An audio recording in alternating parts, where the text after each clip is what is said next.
காந்தி ஜெயந்தி அன்னைக்கு கடைகளை மூடுறாங்க இந்தியா முழுக்க. சுதந்திர தினத்தன்னைக்கு கடைகளை மூடுறாங்க இந்தியா முழுக்க. குடியரசு தினத்தன்னைக்கு கடைகளை மூடுறாங்க. மகாவீரர் பிறந்த நாள் கடைகளை மூடுறாங்க.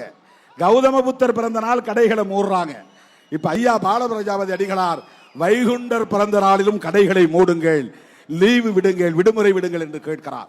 இந்த 7-8 நாட்கள் தான் தோழர்களே இந்தியா முழுவதும் கடைகள் மூடப்படுகிற நாட்கள்.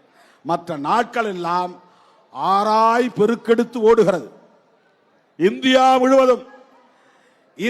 முழுவதும் மதுவிலக்கு வேண்டுமா வேண்டாமா? இந்தியா முழுவதும் மதுக்கடைகளை மூட வேண்டுமா வேண்டாமா? அப்படி ஒரு கோரிக்கையை எழுப்புவது நம்முடைய கடமையா இல்லையா? சாதி ஒழிப்பை ஒரு மாநிலத்துக்குள்ள சுருக்கி பார்க்க முடியாது, அது தேசிய பார்வை. மத பிரச்சனையை ஒரு மாநிலத்துக்குள்ளே சுருக்கி பார்க்க முடியாது, அது தேசிய பார்வை கொண்டு அணுக வேண்டும். அப்படித்தான் மது மற்றும் போதைப் பொருள்களை ஒழிப்பது.